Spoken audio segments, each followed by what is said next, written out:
नमस्कार दोस्तों, आपका अपने YouTube channel learn with me exam में आपका स्वागत है। हम आशा करते हैं कि आप स्वस्थ और मस्त होंगे।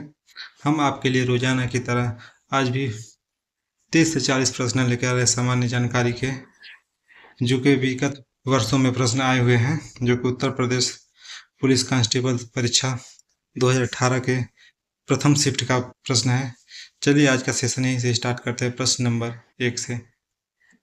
दिसंबर 2016 में भारतीय रेल ने आनंद विहार और डॉट डॉट डॉट के बीच पहली हमसफर ट्रेन की शुरुआत की थी। ऑप्शन नंबर 1 इलाहाबाद, दूसरा गोरखपुर, तीसरा वाराणसी, चौथा बलिया से। सभी साथी उत्तर देने का प्रयास करेंगे। इसका ऑप्शन नंबर बी सही होगा, गोरखपुर, जो कि उत्तर प्रदेश में पड़ता है।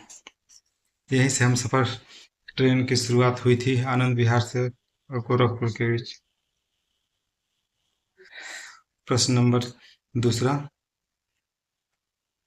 प्रसिद्ध सूफी संत शेख सलीम चिश्ती की दरगाह उत्तर प्रदेश में कहाँ स्थित है? पहला जौनपुर, दूसरा कन्नौज, तीसरा फतेहपुर सीकरी और चौथा बाराबंकी में। इसका ऑप्शन नंबर बी सी सही होगा, फतेहपुर सीकरी। फतेहपुर सीकरी में सलीम चिश्ती का मजार है। मजार मतलब कि मकबरा। इसका निर्माण अकबर द्वारा सूफी संत के प्रति सम्मान के प्रतीक में किया गया था। प्रश्न नंबर 2 का उत्तर तीसरा सही है। अब प्रश्न नंबर 3, हिमालय का तीसरा सबसे बड़ा शिखर कौन सा है?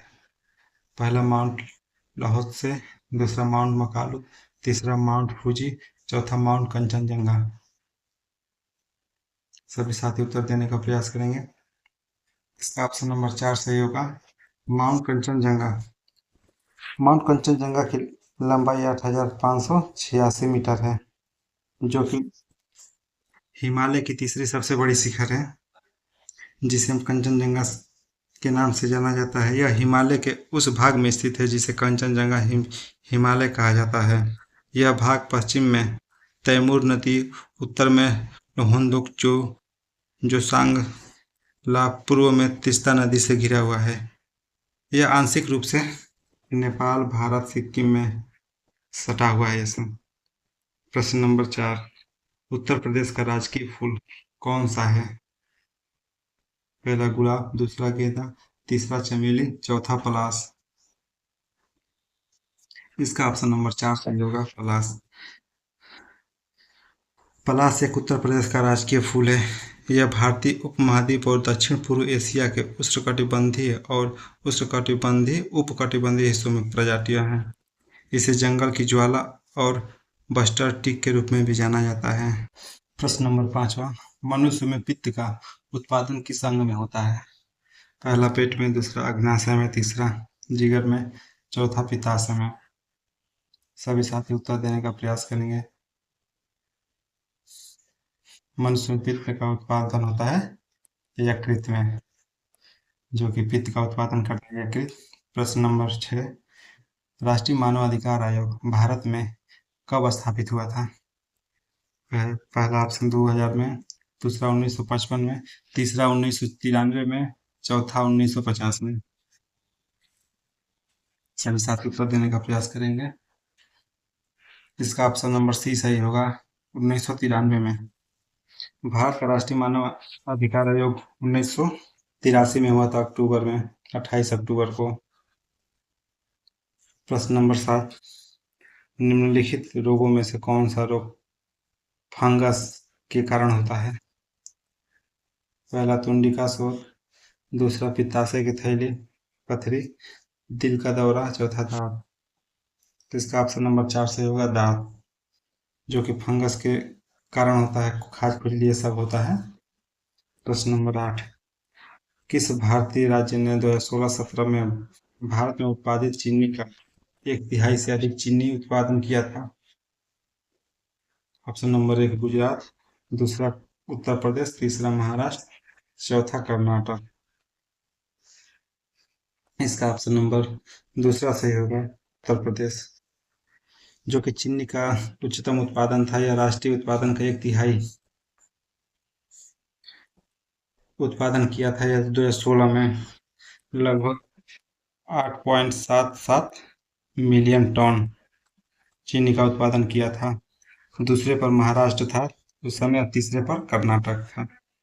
प्रश्न नंबर 9, भारत के संविधान के मूल दस्तावेज को के द्वारा तैयार लिखा गया था। पहला डॉक्टर भीमराव अम्बेडकर, सरोजिनी नायडू, तीसरा प्रेम बिहारी नारायण रायजादा, चौथा डॉक्टर राजेंद्र प्रसाद। प्रश्न नंबर 9, इसका ऑप्शन नंबर तीसरा सही होगा, प्रेम बिहारी नारायण रायजादा, जो कि भारत के मूल संविधान प्रेम बिहारी रायजादा ने अपने हाथों से लिखा था तथा इसका नंदलाल बोस और गवर्नर राम मनोहर सिन्हा ने प्रत्येक पृष्ठ के किनारों पर डिजाइन करके सजाया था। प्रश्न नंबर 10, विटामिन B7 का रासायनिक नाम क्या है? पैंटोथेनिक एसिड, दूसरा बायोटीन, तीसरा एस्कॉर्बिक एसिड, चौथा फॉलिक एसिड। सभी साथी उत्तर देने का प्रयास करेंगे। इसका ऑप्शन नंबर दूसरा सही होगा, बायोटीन। बायोटीन जो B7 का रासायनिक नाम है, जिसे आमतौर पर बायोटीन कहते हैं। यह जल में घुलनशील होता है। प्रश्न नंबर 11, हॉकी दिग्गज मेजर ध्यानचंद का जन्म कहाँ हुआ था? ऑप्शन नंबर 1 कानपुर, दूसरा लखनऊ, तीसरा मेरठ, चौथा इलाहाबाद में। इसका ऑप्शन नंबर 4 सही होगा, इलाहाबाद में। आप लोगों को ज्ञात होगा कि इलाहाबाद में एक और चीज है। इलाहाबाद में तमाम चीजें जो इतिहास से जुड़ी हुई हैं।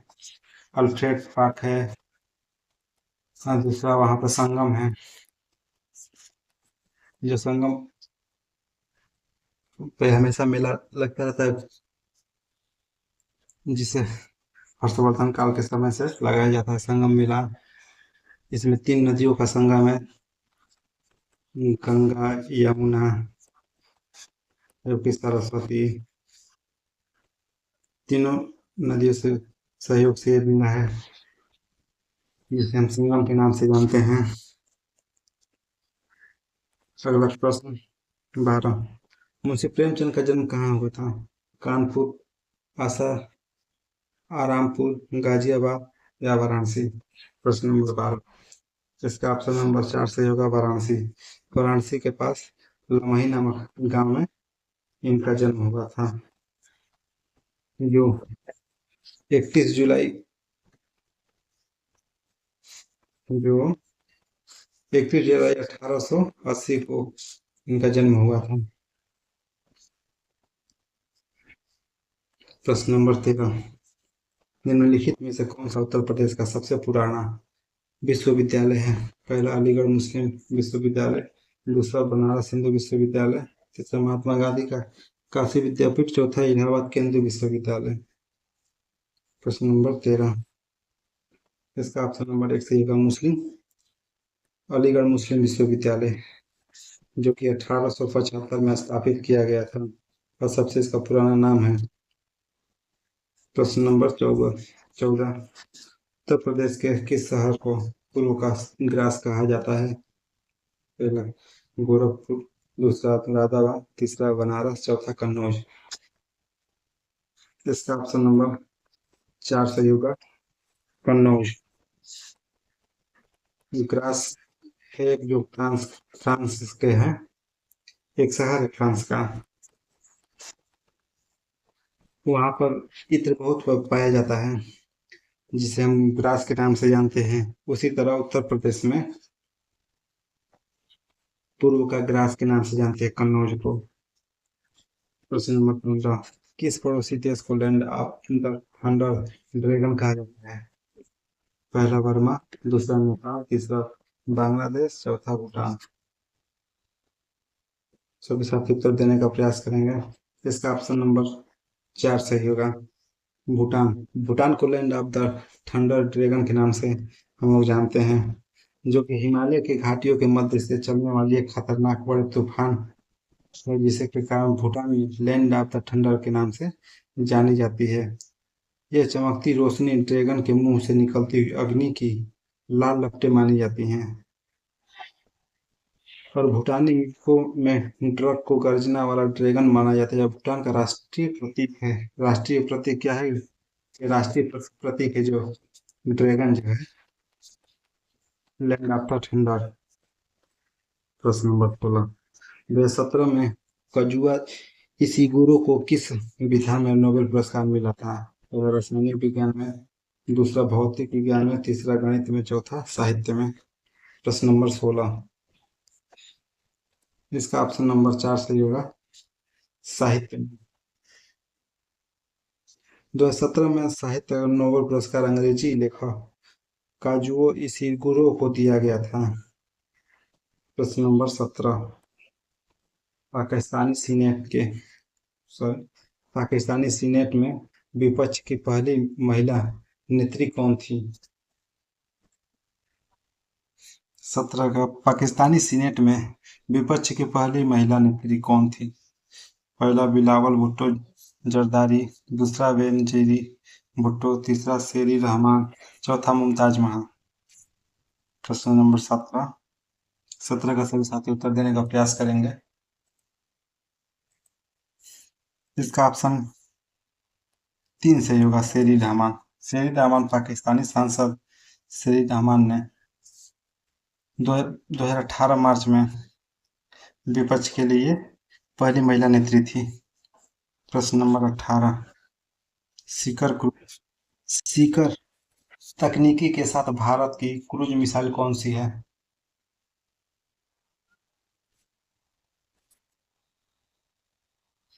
प्रश्न नंबर 18 का उत्तर देने का प्रयास करेंगे। ऑप्शन नंबर 1 पृथ्वी, दूसरा गरुड़, तीसरा ब्रह्मोस, चौथा नारायण। सभी साथ उत्तर देने का इसका प्रयास करेंगे।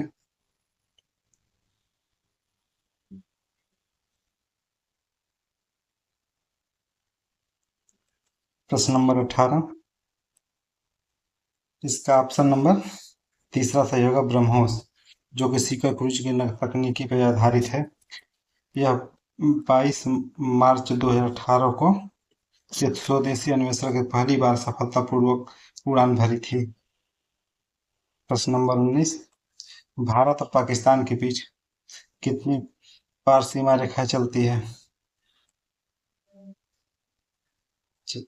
ऑप्शन नंबर 1 4, दूसरा फर्स्ट, तीसरा 2, चौथा 3।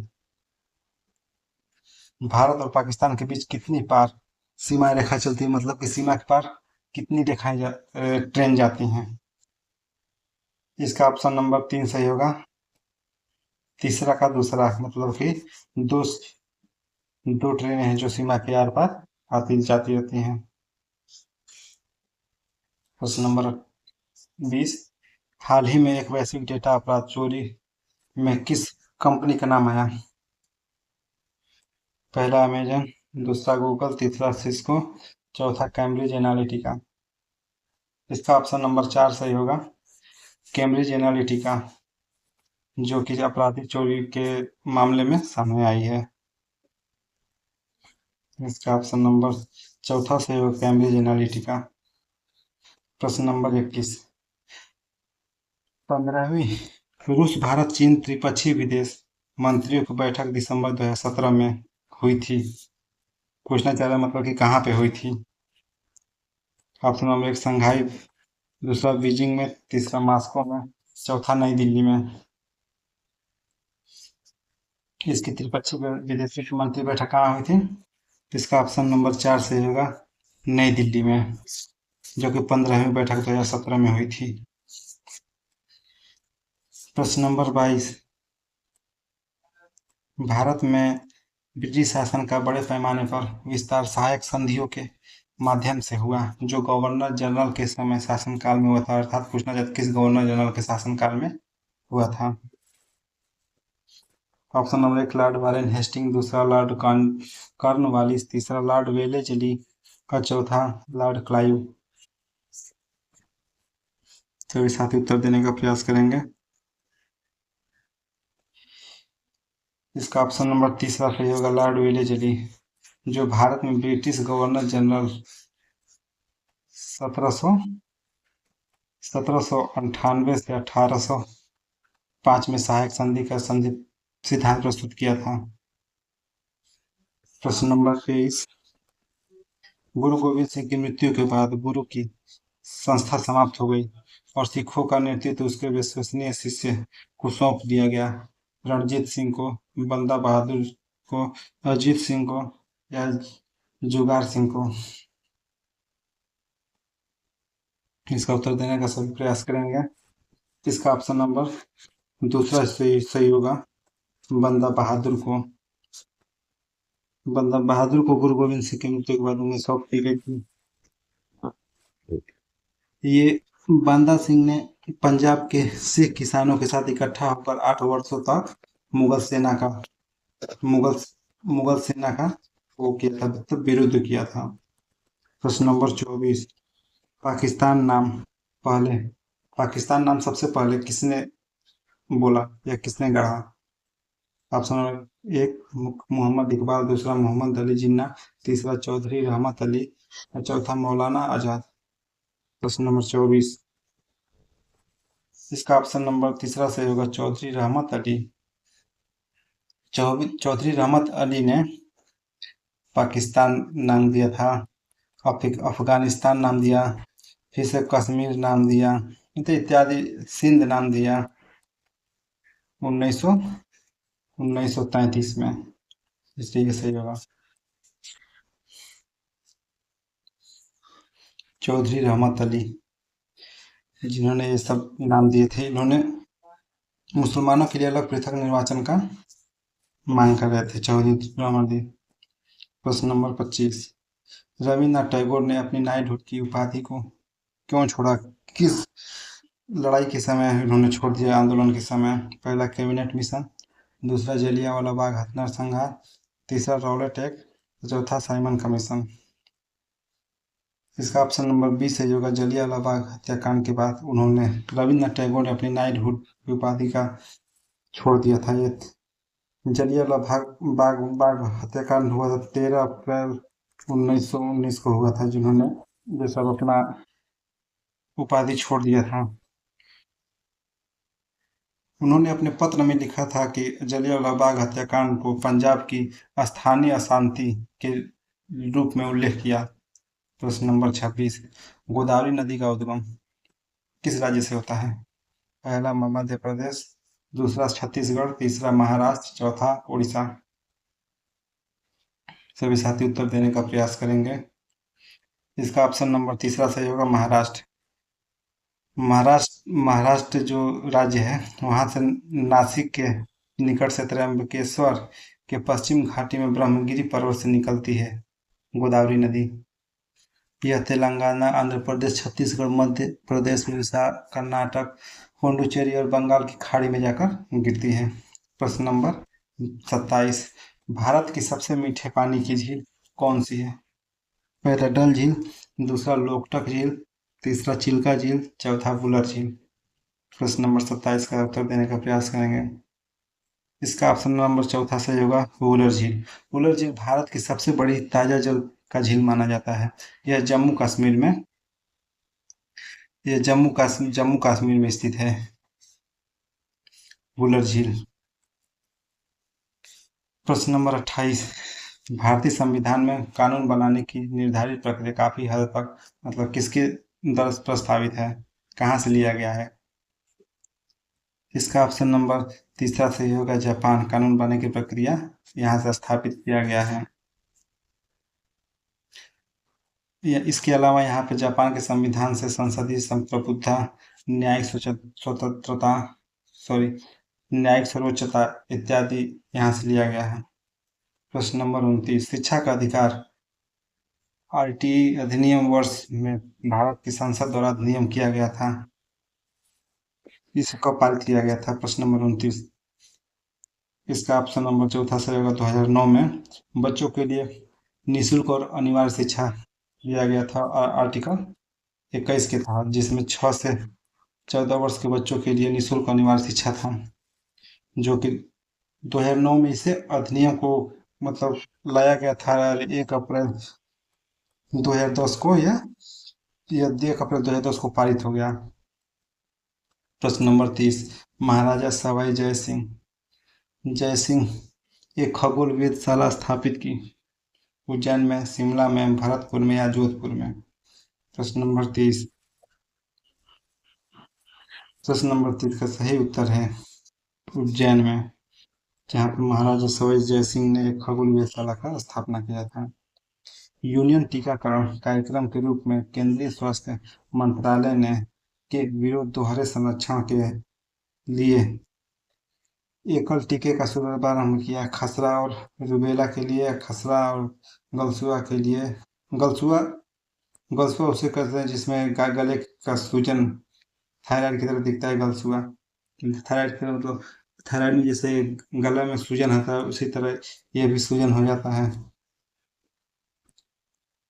इसका उत्तर देने का सभी साथी प्रयास करेंगे। इसका ऑप्शन नंबर ए सही होगा, खसरा और गलसुआ। सॉरी, इसका ऑप्शन ए सही होगा, खसरा और रूबेला। प्रश्न नंबर 32, 2011 की जनगणना के अनुसार उत्तर प्रदेश के किस जिले में जनसंख्या सबसे ज्यादा है? गोरखपुर, लखनऊ, इलाहाबाद, बरेली। प्रश्न नंबर 32 का उत्तर देने का प्रयास करेंगे। किसका ऑप्शन नंबर तीसरा सही होगा, इलाहाबाद, जो कि 2011 की जनगणना के अनुसार।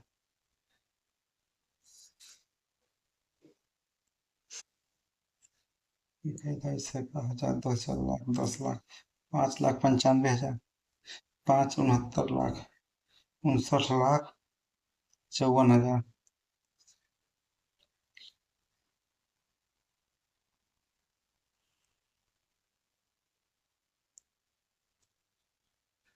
जनसंख्या 59,54,391 थी। प्रश्न नंबर 33, निम्नलिखित में से किस रियासत ने 1947 में पाकिस्तान में मिलने की घोषणा की थी, लेकिन बाद में जनमत संग्रह के बाद इसे भारत में शामिल होने के लिए मजबूर होना पड़ा? ऑप्शन नंबर 1 रामपुर, दूसरा जूनागढ़, तीसरा फरीदकोट, चौथा पोरबंदर। इसका ऑप्शन नंबर दूसरा सही होगा, जूनागढ़, जो कि 1947 में पाकिस्तान में शामिल होने के लिए घोषणा की गई थी। बाद में इसे गुजरात में शामिल किया गया। यह उस समय जूनागढ़ कठियावाड़ राज्य के समूह में सबसे महत्वपूर्ण था, जहां का नवाब मोहम्मद महाबत खानजी थर्ड बहुसंख्यक हिंदू आबादी का शासन कर रहे थे। प्रश्न नंबर 34, निम्नलिखित में से भारतीय राज्यों में से किस में कर्क रेखा नहीं गुजरती है?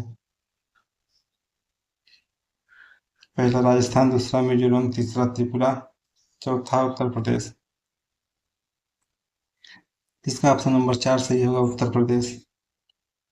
ये कर्क रेखा भूमध्य रेखा के उत्तर में लगभग 23.5 डिग्री अक्षांश समांतर भारत में निम्नलिखित 8 राज्यों से गुजरती है, जिसमें गुजरात है, राजस्थान है, मध्य प्रदेश है, छत्तीसगढ़ है, झारखंड है, पश्चिम बंगाल, त्रिपुरा और मिजोरम है इत्यादि। प्रश्न नंबर 35, निम्नलिखित भारतीय राज्यों में से किस राज्य ने द्विसदन विधानमंडल नहीं है? पहला जम्मू कश्मीर, दूसरा उत्तर प्रदेश, तीसरा तमिलनाडु, चौथा कर्नाटक। प्रश्न नंबर 35 को उत्तर देने का प्रयास करेंगे। इसका ऑप्शन नंबर तीसरा सही होगा, तमिलनाडु, जहाँ पे 7 भारतीय राज्य आंध्र प्रदेश, तेलंगाना, बिहार, जम्मू कश्मीर, कर्नाटक, महाराष्ट्र और उत्तर प्रदेश में द्विसदनीय विधानमंडल है, जबकि तमिलनाडु में नहीं है। प्रश्न नंबर 36, भारत की संविधान सभा की संघ शक्ति समिति के अध्यक्ष कौन थे? Doctor Bhimrao Ambedkar, sorry, doctor Rajendra Prasad, दूसरा जेबी कृपलानी, सरदार वल्लभ भाई पटेल या जवाहरलाल नेहरू। प्रश्न नंबर 36, इसका ऑप्शन नंबर 4 सही होगा, जवाहरलाल नेहरू, जो कि संघ शक्ति समिति के अध्यक्ष थे। प्रश्न नंबर 37, प्राचीन गणित पुस्तक गणित सार संग्रह के द्वारा लिखी गई थी? भास्कराचार्य के द्वारा, महावीराचार्य के द्वारा, या आर्यभट्ट द्वारा, या ब्रह्मगुप्त के द्वारा? इसका ऑप्शन नंबर बी सही होगा। महावीराचार्य के द्वारा गणित की पुस्तक प्राचीन में गणित सार संग्रह लिखी गई थी। प्रश्न नंबर 38, किसने एक अंग्रेजी पुस्तक अनलैसिंग इंडिया लिखी जो बताती है कि भारत 25 से 30 वर्ष में महाशक्ति कैसे बन सकता है? पहला वीरप्पा मोइली, दूसरा एस.एम. कृष्णा, तीसरा शशि थरूर, चौथा मनोहर पार्रिकर। ऑप्शन देने सब आपके सामने है, इसका उत्तर देने का प्रयास करेंगे। इसका ऑप्शन नंबर 1 सही होगा, वीरप्पा मोइली, जो कि 25 से 30 वर्षों में महाशक्ति कैसे बन सकता है इन्होंने अपनी पुस्तक अनलैसिंग इंडिया में लिखी थी, भविष्यवाणी की थी। प्रश्न नंबर 39, जानकारी उससे संबंधित हम आपके लिए 20 से 25 क्वेश्चन लेकर आए हैं। हम आपके लिए अपना सेशन स्टार्ट करते हैं प्रश्न नंबर 1 से। निम्न में से पंजाब का कौन सा प्रसिद्ध वाद्य यंत्र लकड़ियों की कई छड़ियों से मिलकर बना होता है? पहला मशक, दूसरा चिमटा, तीसरा चिक्का, चौथा खड़ताल। सभी साथी उत्तर देने का प्रयास करेंगे। इसका ऑप्शन नंबर तीसरा सही होगा, चिक्का। चिक्का जिसे हम सब भी कहते हैं, यह पंजाब का एक संगीत वाद्य यंत्र है जो लकड़ी की बेतों से बना होता है। यह एक्स आकार का बना होता है। प्रश्न नंबर 2, निम्न में से किस भारतीय वास्तुविद को 2018 का प्रिट्जकर वास्तुकला पुरस्कार प्रदान किया गया था? ऑप्शन नंबर 1 हाफिज कंट्रैक्टर को, दूसरा चार्ल्स कोरिया को, तीसरा बालकृष्ण जोशी को, चौथा पीलू मोदी को। इसका ऑप्शन नंबर तीसरा सही होगा, बालकृष्ण जोशी को, जो कि 2018 में प्रिट्जकर वास्तुकला पुरस्कार दिया गया था। प्रश्न नंबर 3, अप्रैल 2018 में उत्तर प्रदेश सरकार द्वारा गंगा नदी में जल ग्रहण क्षेत्र में हरित क्षेत्र को बढ़ाने और मृदा अपरदन को रोकने के लिए निम्न में से किस योजना की शुरुआत की? पहला नमामि गंगे, दूसरा गंगा हरितिमा, तीसरा क्लीन गंगा, चौथा सेव गंगा। उत्तर देने का प्रयास करेंगे।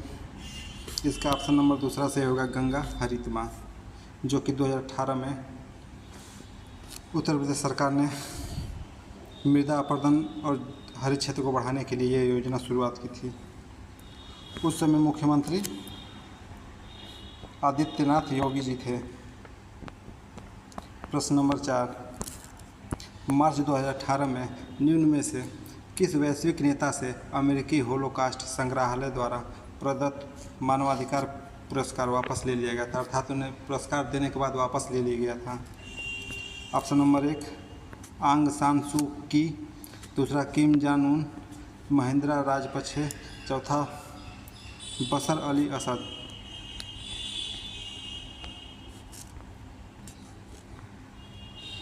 इसका ऑप्शन नंबर ए सही होगा, आंग सान सू की, जिसको 2018 में वापस मानवाधिकार पुरस्कार को ले लिया गया था। इसका कारण ये था कि मानवाधिकार को वापस ले लिया गया था। होलोकास्ट म्यूजियम का आरोप है कि सू की रोहिंग्या मुसलमानों पर हो रहे हमलों को रोकने एवं सुरक्षा सुनिश्चित करने में सफल रहे, इसीलिए इनके साथ मानवाधिकार पुरस्कार को वापस ले लिया गया था। प्रश्न नंबर 5, निम्न में से उत्तर प्रदेश के किस भारोत्तोलक ने राष्ट्रमंडल खेल 2018 में स्वर्ण पदक प्राप्त किया?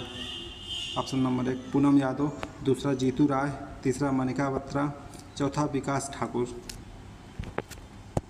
इसका ऑप्शन नंबर ए सही होगा, पूनम यादव। पूनम यादव वाराणसी की रहने वाली है, दूरूपुर की, जिनका पूनम यादव ने राष्ट्रमंडल खेलों में 2018 में 69 किलो का वर्ग में स्वर्ण पदक जीता। ऑस्ट्रेलिया के गोल्ड मेडल कोस्ट गार्ड में उन्होंने 222 किग्रा का वजन उठाकर व्यक्तिगत स्पर्धा को प्रदर्शन किया और इंग्लैंड का सारा डेविस को, इंग्लैंड के कौन थी? इंग्लैंड का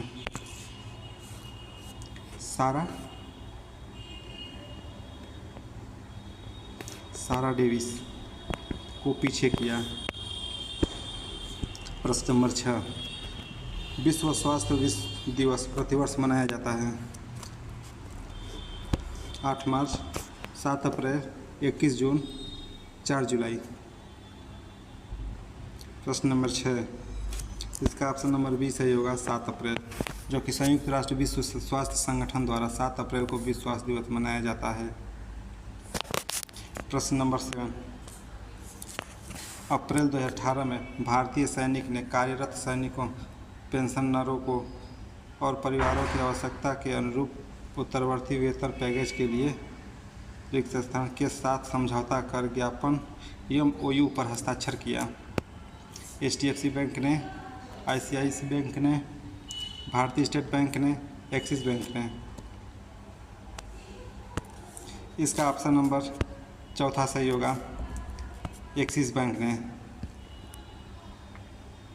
जो कि 2018 में अप्रैल में भारतीय सेना रक्षक के वेतन पैकेज पर एक्सिस बैंक के साथ समझौता ज्ञापन पर हस्ताक्षर किया।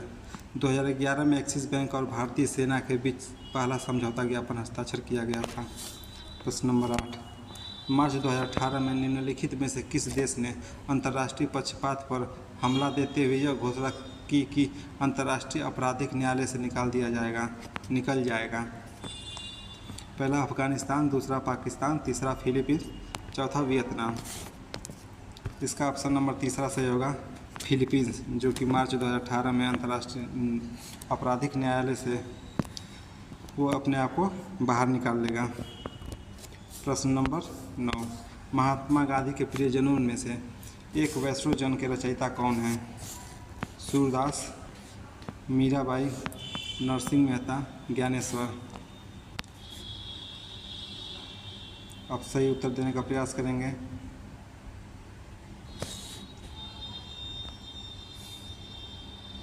इसका ऑप्शन नंबर 3 सही होगा, नरसिंह मेहता। वैष्णोजन तो सबसे प्रसिद्ध हिंदू भजनों में से एक है, जिसे 15वीं शताब्दी में गुजराती में नरसिंह मेहता द्वारा लिखा गया था। इस भजन को महात्मा गांधी ने अपने दैनिक प्रार्थना में शामिल किया। प्रश्न नंबर 10, मानव शरीर का कौन सा भाग ऑस्टियोपोरोसिस अस्थि सुश्रिता से प्रभावित होता है? केंद्रीय तंत्रिका तंत्र, दूसरा हृदय, तीसरा हड्डियां, चौथा पैर। इसका ऑप्शन नंबर तीसरा सही होगा, हड्डियां, जो कि अस्थि सुश्रिता से प्रभावित होता है, जिसमें हड्डियां कमज़ोर हो जाती है, जिसमें फ्रैक्चर की संभावना अधिक हो जाती है। कलाई, कूल्हे, रीढ़ की हड्डी आदि में टूटने की संभावना ज़्यादा होती है। यह आमतौर पर महिलाओं में सबसे आगे है। यह धूम्रपान और खराब आहार के कारण भी जोखिम से बढ़ सकता है। प्रश्न नंबर 11, किसने मगध की राजधानी राजगीर से पाटलिपुत्र स्थानांतरित की? पहला बिंबिसार, दूसरा अशोक, तीसरा चाणक्य, चौथा अजातशत्रु। इसका ऑप्शन नंबर 4 सही होगा, अजातशत्रु, जो कि मगध राजा अजातशत्रु ने 6वीं शताब्दी ईसा पूर्व राजगीर को मगध राजधानी के रूप में स्थापित किया। इसे शुरुआत में गिरिवज्र के नाम से जाना जाता था। प्रश्न नंबर 12, योगक्षेम वहाम्यहम् किसका आदर्श वाक्य है? भारतीय स्टेट बैंक का, भारतीय रिजर्व बैंक का, भारतीय जीवन बीमा का, लोकसभा का, प्रधानमंत्री कार्यालय का। इसका ऑप्शन नंबर ए सही होगा, भारतीय स्टेट बैंक मतलब SBI का। इसका अर्थ होता है मैं भक्तों का ख्याल रखूँगा। अगला प्रश्न, भारत और श्रीलंका को कौन सा जल डमरू मध्य खाड़ी अलग करता है? पहला बंगाली खाड़ी, दूसरा अकाबा की खाड़ी, तीसरा मैक्सिको खाड़ी, चौथा पाक जल डमरू। इसका ऑप्शन नंबर चौथा सही होगा, पाक जल डमरू, जो कि भारत के तमिलनाडु राज्य और श्रीलंका के उत्तरी प्रांत के मन्नार जिले के बीच में स्थित है। इस स्टेट का नाम रॉबर्ट पाक के नाम से रखा गया है, जो कि ब्रिटिश कंपनी के शासनकाल के दौरान 1755 से 1763 के गवर्नर थे। प्रश्न नंबर 14, 1662 में पुर्तगाल के राजा ने इंग्लैंड के चार्ल्स द्वितीय को कौन सा भारतीय तटीय शहर दहेज के उपहार में दिया था? ऑप्शन नंबर 1 मुंबई, दूसरा पुडुचेरी, तीसरा कोलकाता, चौथा गोवा। इसका ऑप्शन नंबर 1 सही होगा, मुंबई, जो कि पुर्तगाल के राजा ने इंग्लैंड के चार्ल्स द्वितीय को मुंबई को ही दहेज में दे दिया था। ऐसे ऐसे लोग तो पहले राजा थे। प्रश्न नंबर 15, किस भारतीय दार्शनिक विचारक को 1893 में शिकागो में आयोजित विश्व धर्म सम्मेलन में संसद में अपने संबोधन के लिए याद किया जाता है? राजा राममोहन राय जी को, स्वामी विवेकानंद को, सर्वपल्ली राधाकृष्णन या फिर रामकृष्ण परमहंस को? इसका ऑप्शन नंबर दूसरा होगा स्वामी विवेकानंद जी को।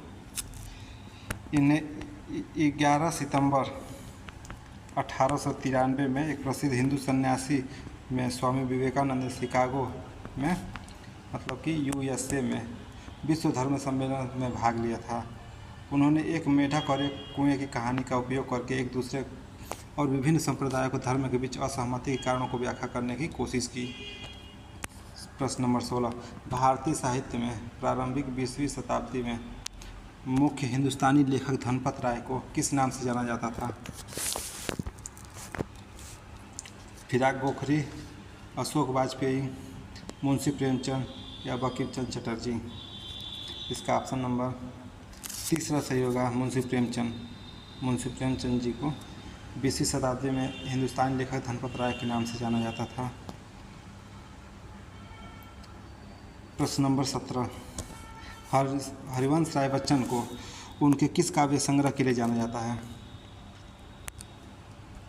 ऑप्शन नंबर 1 नजरुल गीति, दूसरा गीतांजलि, तीसरा राजतरंगिणी, चौथा मधुशाला? इसका ऑप्शन नंबर चौथा सही होगा मधुशाला, जो कि हिंदी कवि और लेखक हरिवंश राय बच्चन द्वारा 135 कॉरेंट्स के एक पुस्तक है। यह उमर खैयम के रुबायत से प्रेरित उस त्रयी हिस्सा का था। त्रयी को मधुशाला और मधु कलश के नाम से भी जाना जाता है। इसे क्या नाम से जानते हैं? मधु कलश। मधुशाला को मधु कलश के नाम से जाना जाता है। प्रश्न नंबर 18, निम्नलिखित में से किस संरचना को प्रथम विश्व युद्ध के दौरान अविभाजित भारतीय सेना के सैनिकों की युद्ध स्मृति में बनाया गया था? Gateway of India, India Gate, Buland Darwaza, Lahori gate, लाल किले का मुख्य द्वार? प्रश्न नंबर 18 को उत्तर देने का प्रयास करेंगे। इसका ऑप्शन नंबर दूसरा से होगा इंडिया गेट, जो कि इंडिया गेट भारतीय 82,000 सैनिकों के एक युद्ध स्मारक है, जो कि प्रथम विश्व युद्ध हुआ था 1914 से 1921 के बीच में शहीद हुए सैनिक थे, जो कि 1931 में बनाया गया इंडिया गेट, जो कि भारत की राजधानी नई दिल्ली के केंद्र में स्थित है। प्रश्न नंबर 19, किसकी आत्मकथा का शीर्षक गोल है?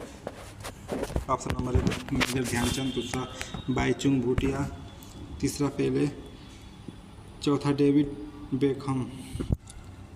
ऑप्शन नंबर फर्स्ट सही होगा मेजर ध्यानचंद। गोल हॉकी, जो कि गोल है हॉकी से संबंधित है, जो कि मेजर ध्यानचंद से संबंधित है। प्रश्न नंबर 20, वर्ल्ड वाइड वेब के आविष्कारक कौन है? Sergey Brin, Bill Gates, Steve Jobs, Tim Berners-Lee? इसका ऑप्शन नंबर 4 से होगा टिम बर्नर्स-ली, जो कि ब्रिटिश कंप्यूटर वैज्ञानिक थे। 1989 में वर्ल्ड वाइड www का इन्होंने आविष्कार किया था, जिसे हम वर्ल्ड वाइड वेब के नाम से जानते हैं। उन्होंने नवंबर 1989 में इंटरनेट के माध्यम से HTTP hyper transfer protocol client और सर्वर के बीच सफल प्रयोग संचार शुरू किया था। वे मूल से वैज्ञानिक के रूप में स्वचालित सर्च उन्होंने किया। प्रश्न नंबर 21, महर्षि वाल्मीकि का आश्रम ब्रह्मावर्त में स्थित था, जो वर्तमान में उत्तर प्रदेश में स्थित है। कहाँ पे? सीतापुर में, या फिर वाराणसी में, इलाहाबाद में, या बिठूर में? इसका ऑप्शन नंबर 1 सही होगा बिठूर, जो कि महर्षि वाल्मीकि जी का था। ये कानपुर के पास स्थित बिठूर में है, गंगा नदी के किनारे है। ऐसा कहा जाता है कि वाल्मीकि ने रामायण की रचना यहीं पर की थी। प्रश्न नंबर 22, अपनी कृति पृथ्वीराज रासो ने पृथ्वीराज चौहान के वीरतापूर्ण कार्यों का उल्लेख किसने किया? जगनीक या चंद्रबरदाई, मतीराम या घनानंद? इसका ऑप्शन नंबर बी सही होगा। चंद्रबरदाई ने पृथ्वीराज रासो का 12वीं सदी में किया था। पृथ्वीराज चौहान के जीवन के बारे में ब्रज भाषा में लिखा गया महाकाव्य है। प्रश्न नंबर 23, राष्ट्रीय कवि मैथिली शरण गुप्त का जन्म उत्तर प्रदेश के मतलब कि कहाँ हुआ था? कानपुर, उन्नाव, लखनऊ या झांसी? प्रश्न नंबर 23, सभी साथी उत्तर देने का प्रयास करेंगे। इसका ऑप्शन नंबर सी सही होगा। झांसी मैथिली शरण गुप्त का जन्म हुआ था। ये 1886 में यूपी के झांसी में चिरगांव में मैथिली शरण गुप्त का जन्म कहाँ हुआ था? चिरगांव में हुआ था। जन्म गहोई जो समुदाय होते हैं उन्हीं समुदाय में इनका जन्म हुआ था। उन्हें खड़ी बोली कविता के अग्रदूत माना जाता है। प्रश्न नंबर 24, मथुरा कला के दौरान अपने शीर्ष पर था? मौर्य या कुषाण या सल्तनत? 24 नंबर का उत्तर देने का प्रयास किया। इसका ऑप्शन नंबर बी सही होगा। कुषाण, जो कि मथुरा कला में कुषाण काल का सबसे चरम सीमा पर सबसे मतलब आगे था। प्रश्न नंबर 24 हो गया। प्रश्न नंबर 25, गुप्त काल का टेराकोटा की ईंटों से बना भीतरगांव उत्तर प्रदेश के किस जिले में स्थित है? सभी साथी उत्तर देने का प्रयास करेंगे। चित्रकूट में या कानपुर में, वाराणसी में या गोरखपुर में? प्रश्न नंबर 25, टेराकोटा मतलब कि क्या होता है? पक्की मिट्टी होता है। ऑप्शन नंबर कौन सा सही होगा? सही साथी उत्तर देने का प्रयास करेंगे। प्रश्न नंबर 25, इसका ऑप्शन नंबर दूसरा सही होगा। कानपुर। कानपुर में जो भीतरगांव मंदिर है जो कानपुर में स्थित है, जिसे टेराकोटा के नाम से कहा जाता है, इसे यह हिंदू मंदिर है। प्रश्न नंबर 26, वाराणसी के विश्वनाथ मंदिर का निर्माण किसने किया? रानी अहिल्याबाई, दूसरा हरिश्चंद्र, चौथा रामजी सिंधिया, चौथा मोरोपंत पिंगले? सभी साथी उत्तर देने का प्रयास करेंगे। इसका प्रश्न नंबर 26 का उत्तर सही होगा। रानी अहिल्याबाई। प्रश्न नंबर 26 का उत्तर रानी अहिल्याबाई। वाराणसी के काशी विश्वनाथ मंदिर 1780 में इंदौर के मराठा शासक अहिल्याबाई होलकर द्वारा फिर से बनाया गया। इसे इतिहास में कई बार नष्ट किया गया और फिर बनाया गया। यह पवित्र मंदिर गंगा के पश्चिमी तट पर स्थित है। यहाँ पर 12 ज्योतिर्लिंग में से एक है, जो शिव मंदिरों में से सबसे पवित्र है।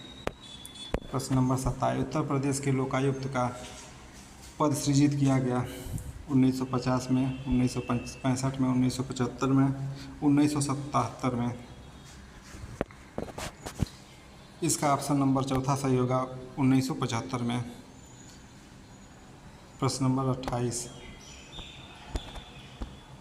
फर्रुखाबाद में गंगा नदी के किनारे मुगल घाट का निर्माण बादशाह ने करवाया था। कौन से बात इनमें कौन से बादशाह थे? प्रश्न नंबर 28, फर्रुखाबाद में गंगा नदी के किनारे कौन से बादशाह ने घाट का निर्माण कराया था गंगा नदी के किनारे? इसका ऑप्शन नंबर दूसरा सही होगा। औरंगजेब, जो कि फर्रुखाबाद में मुगल घाट का निर्माण करवाया था, क्योंकि वह गंगा नदी के किनारे जल के औषधीय और उपचार गुणों के महत्व में अवगत थे। इन्हें जानकारी बहुत थी और ये कई नदियों में कई बीमारियों से लड़ने की ताकत थी इस नदी में, गंगा में। प्रश्न नंबर 29, निम्नलिखित में से किस लोक नृत्य का आयोजन बुंदेलखंड क्षेत्र में फसल कटाई के समय किया जाता है? प्रश्न नंबर 29, इसका ऑप्शन नंबर 1 सही होगा कर्मा। फसल कटाई के दौरान बुंदेलखंड में किया जाता है। यह मध्य प्रदेश के गोंड जनजाति, गोंड आदिवासी के पुरुष और महिला कटाई के बाद सफल जश्न मनाते हैं, जिसमें देवता बादा देव का पूजा किया जाता है। प्रश्न नंबर 30, आगरा के मोती मस्जिद का निर्माण किसने किया था? अकबर, शाहजहां, औरंगजेब, दारा शिकोह। प्रश्न नंबर 30, इसका ऑप्शन नंबर दूसरा सही होगा। शाहजहां ने आगरा में मोती मस्जिद का निर्माण करवाया था, जिसे पर्ल मस्जिद के नाम से भी जानते हैं। प्रश्न नंबर 31, डेटा बुक भारत में जानवरों, वनस्पतियों और कवकों की दुर्लभ और लुप्त प्रजातियों के दस्तावेजीकरण के लिए स्थापित एक राजकीय दस्तावेज है। येलो, वाइट, ब्लू या रेड। इसका ऑप्शन नंबर तीसरा सही होगा, रेड डाटा बुक, जो कि विलुप्त प्राणियों के लिए संरक्षण के लिए बनाया गया है। प्रश्न नंबर 32, निम्नलिखित में से कोशिकाओं का कौन सा भाग पशु कोशिकाओं में नहीं होता? केंद्रक, कोशिका द्रव्य, कोशिका भित्ति, कोशिका झिल्ली। इसका ऑप्शन नंबर तीसरा सही होगा, कोशिका भित्ति, जो कि कोशिकाओं पशुओं में नहीं पाया जाता। अगला प्रश्न, निम्न में से किस जाति में बाह्य निषेचन होता है? मुर्गी, बिल्ली, मेढक, सांप। ऑप्शन नंबर कौन सा सही होगा? 33 में इसका ऑप्शन नंबर तीसरा सही होगा, मेढक। नर में शुक्राणु तथा मादा में अंडाणु शरीर के बाहर निषेचन करने की प्रक्रिया को बाह्य निषेचन कहते हैं। यह आमतौर पर जलीय वातावरण में होता है, जहां अंडे और शुक्राणु दोनों पानी में छोड़ दिए जाते हैं। मेढक में बाहरी निषेचन देखा जाता है, जहां मादा अपने अंडे को पानी में छोड़ देती है और फिर नर उसे उर्वरित करने के लिए अपने शुक्राणु बाहर छोड़ता है। प्रश्न नंबर 34, मानव में आवाज़ उत्पन्न होता है कहाँ से? कंठ से, श्वास नली से, फेफड़ा से या मुंह से? सभी साथी उत्तर देने का प्रयास करेंगे। इसका ऑप्शन नंबर 1 सही होगा, कंठ से, जो भी हम लोग बोलते हैं वो कंठ से उत्पन्न होता है। प्रश्न नंबर 35, निम्न में से कौन सी मृदा कपास की खेती के लिए उपयुक्त मानी जाती है? लेटराइट मिट्टी, जलोढ़ मिट्टी, काली मिट्टी या लाल मिट्टी?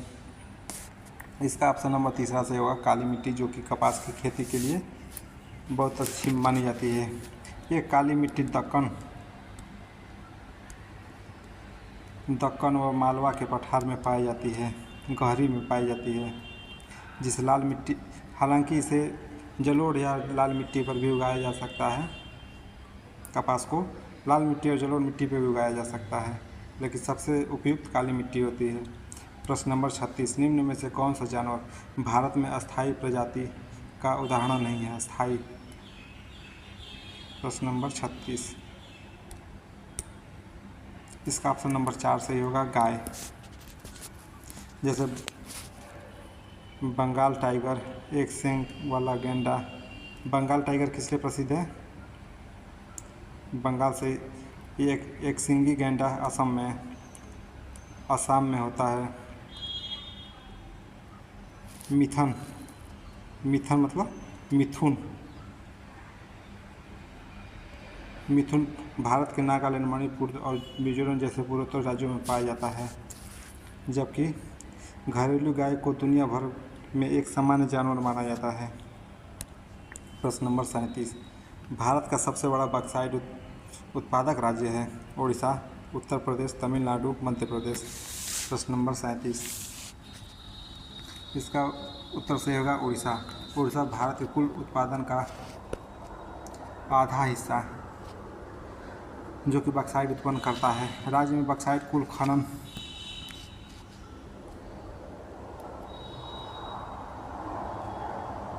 1370.5 मिलियन टन यह उत्पन्न करता है अकेले, जो कि कालाहांडी और कोरापुट जिलों में स्थित है। आई होप आपको यह सेशन पसंद आया होगा। ये आज का सेशन का लास्ट प्रश्न था।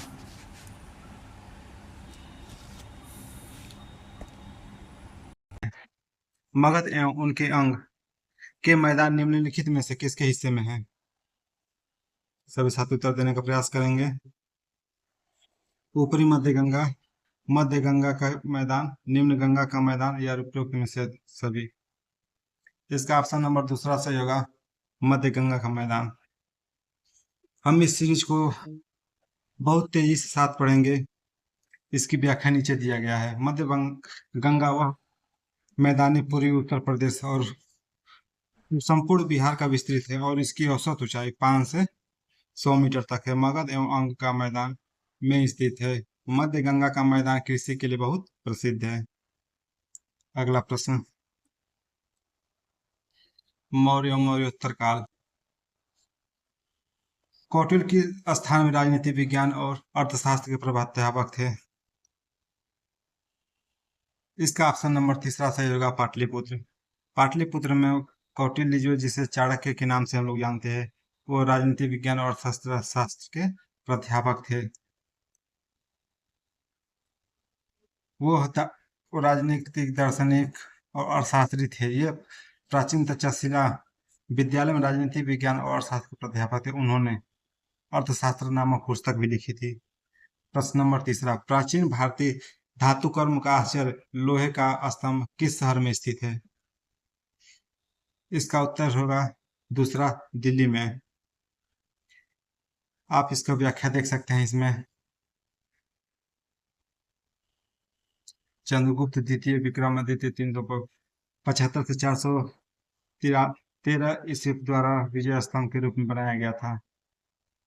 प्रश्न नंबर चौथा, ऐतिहासिक दक्षिणापथ नामक क्षेत्र का विस्तार है? विंध्याचल पर्वत श्रेणी से कृष्णा नदी के मध्य, विंध्याचल पर्वत श्रेणी से कावेरी नदी के मध्य, या फिर सतपुड़ा पर्वत श्रेणी से नीलगिरी के मध्य। इसका ऑप्शन नंबर डी सही होगा, उपयुक्त में से एक से अधिक। आप इसकी व्याख्या देख सकते हैं वीडियो रोक के। प्रश्न नंबर 5, मोहम्मद बिन तुगलक के शासनकाल में भारत आए प्रसिद्ध मुस्लिम खोजकर्ता इब्न बतूता किस देश के थे? सभी साथी उत्तर देने का प्रयास करेंगे। इसका ऑप्शन नंबर बी सही होगा, मोरक्को। मोरक्को से इब्न बतूता आया था। इब्न बतूता को दिल्ली का काजी नियुक्त किया गया था। किसने किया था? मोहम्मद बिन तुगलक ने। प्रश्न नंबर 6, वाणिज्यिक कंपनियों का भारत आगमन। ये सेशन हम लोग बहुत तेजी से करेंगे। यूरोपीय वाणिज्यिक कंपनियों का भारत में आगमन निम्नलिखित में से किस शासनकाल के दौरान भारतवर्ष के अंतर्गत नवीनीकरण का कौन सा मुख्य कारण था? रेलवे मार्गों पर तख्त मतलब कि स्लीपरों की मांग पूरा करना तथा शाही नौसेना के लिए इमारतें लकड़ी की आपूर्ति करना। दूसरा, नियोजित वन में मांग को पूरा करने तथा चाय कॉफी का वृक्षारोपण करना। तीसरा, विस्तार खेती की मांग को पूरा करने के लिए भूमि को उन्नत करना है। इसका ऑप्शन नंबर तीसरा सही होगा।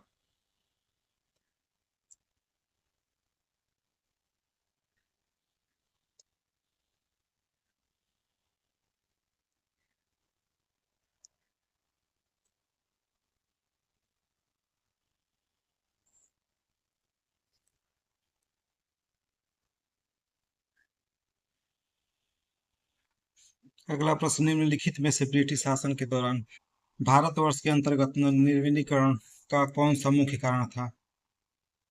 रेलवे मार्ग पर तख्तों की मांग को पूरा करना तथा शाही नौसेना की इमारतों लकड़ी की पूर्ति करना। नियोजित वनों का मांग को पूरा करना तथा चाय एवं कॉफी का वृक्षारोपण करना। तीसरा, विस्तारित खेती का मांग को पूरा करना तथा भूमि को उन्नत करना।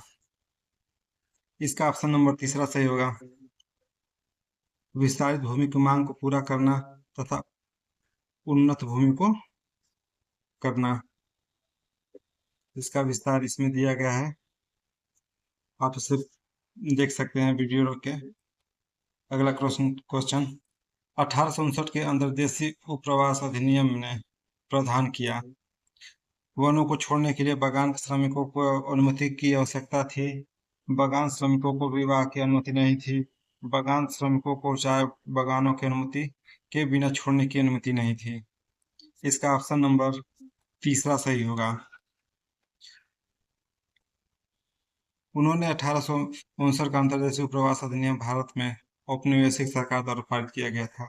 1859 के अंतर्देशीय उपप्रवास अधिनियम के तहत बागान में मतलब किसी भी श्रमिकों को बिना पूछे बागान छोड़ने की अनुमति नहीं थी। अगला प्रश्न, निम्नलिखित में से किस तिथि को रानी विक्टोरिया की घोषणा जारी हुआ? पहला 1 नवंबर 1957, 1857, 27 मार्च 1858, 1 नवंबर 1858। इसका ऑप्शन नंबर देकर उत्तर देने का प्रयास करेंगे। इसका ऑप्शन नंबर तीसरा सही होगा, 1 नवंबर 1858। अगला प्रश्न, इसका आप पूरा डिफाइन करके देख सकते हैं। ये जो ब्रिटिश संसद में 1858 में सांसद में एक अधिनियम पारित किया गया जिसके जिम्मेदार के लिए ईस्ट इंडिया कंपनी से ब्रिटिश क्राउन को अधिकार हस्तांतरित करना था। उस घोषणा में जिन लोगों की मैग्ना कार्टा को कहा था, भारतीय लोगों को मैग्ना कार्टा को भी कहा जाता है, जो इलाहाबाद में लॉर्ड कैनिंग ने 1 नवंबर 1858 को इलाहाबाद के दरबार में पढ़ी थी। निम्नलिखित में से किसने रानी लक्ष्मीबाई को ग्वालियर पर अधिकार करने में सहायता की? ईरानी, अफगानी, मुगल, उपयुक्त में से सभी। इसका ऑप्शन नंबर ए सही होगा। अफगान के लोगों ने रानी लक्ष्मीबाई को ग्वालियर पर अधिकार करने के लिए साथ दिया था। इसमें रानी लक्ष्मीबाई बाई ने अधिकार किया था। अफगानों ने इसकी सहायता की रानी लक्ष्मीबाई की 1857 में फिरंगियों से लोहा लेने के लिए बाबा नवाब अली बहादुर द्वितीय को अपना भाई मानती थी और इन्हीं को उस पत्र के साथ राखी भेजकर लाज रखने को कहा। बंदा व नवाब ने 10,000 सैनिक के साथ झांसी लड़ने पहुंच गए। 1857 के विद्रोह को किसने किसने पहली बार स्वतंत्रता संग्राम की भारतीय स्वतंत्रता संग्राम की रूप में वर्णित किया था? पहला बीडी सावरकर, दूसरा बाल गंगाधर तिलक, तीसरा सी आर प्रजुमदास, उपयुक्त में से सभी। इसका ऑप्शन नंबर पहला सही होगा, बीडी सावरकर। इसका ये देखिए, अब बीपीएससी 2.0 में पूछा है। अब बीपीएससी स्कूल टीचर में 2023 में 2 बार पूछ चुका है ये। आप इसे व्याख्या इस पे देख सकते हैं वीडियो रोक के। कम समय होने की वजह से हम आपको तेजी से पढ़ा रहे हैं। अगला प्रश्न, किस सैन्य अधिकारी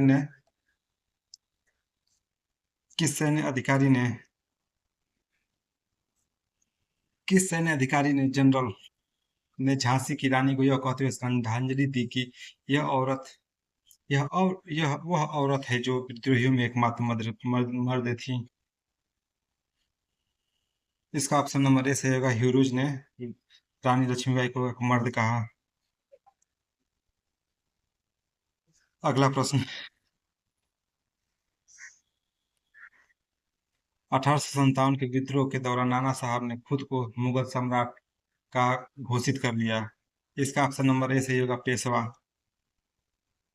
इसकी व्याख्या आप देख सकते हैं वीडियो रोक के। अन्य जन आंदोलन 1857 से 1757 के बीच में जो हुआ था, बंकिम चंद्र चटर्जी का उपन्यास आनंद मठ में किस विद्रोह का उल्लेख किया गया है? इसका ऑप्शन नंबर ए सही होगा, सन्यासी। बंकिम चंद्र चटर्जी के उपन्यास आनंद मठ में सन्यासी विद्रोह का उल्लेख है। आनंद मठ की कहानी 1772 में पूड़िया, दानापुर और तिरहुत में हुआ था, जो अस्थाई मुस्लिम राजा के खिलाफ विद्रोह पर आधारित है। यह बांग्ला भाषा का एक उपन्यास है। यह प्रकाशन 1882 में हुआ था। अगला प्रश्न, निम्नलिखित में से कौन सी घटना सबसे पहले हुई थी? सभी साथी उत्तर देने का प्रयास करेंगे। इसका ऑप्शन नंबर सही है संथाल विद्रोह, जो कि सबसे पहले हुए थे 1855 के करीब 55 में। अगला प्रश्न, आप इसका व्याख्या देख सकते हैं नीचे। अगला, ताना भगत आंदोलन संबंधित है दलितों से, आदिवासियों से, किसानों से। इसका ऑप्शन नंबर दूसरा सही होगा, आदिवासी आंदोलन से, जो कि ताना भगत संबंधित है। ताना भगत आंदोलन एक आदिवासी आंदोलन था जो 1914 से 1920 के में झारखंड के छोटा नागपुर में हुआ था। इसके नेता जतरा उराव थे। अगला प्रश्न, किसके नेतृत्व में संथाल विद्रोह हुआ था? राजकुमार शुक्ल के, या फिर एस एन सिन्हा के, या दयानंद सरस्वती, या उपयुक्त में से सभी? सभी साथी उत्तर देने का प्रयास करेंगे।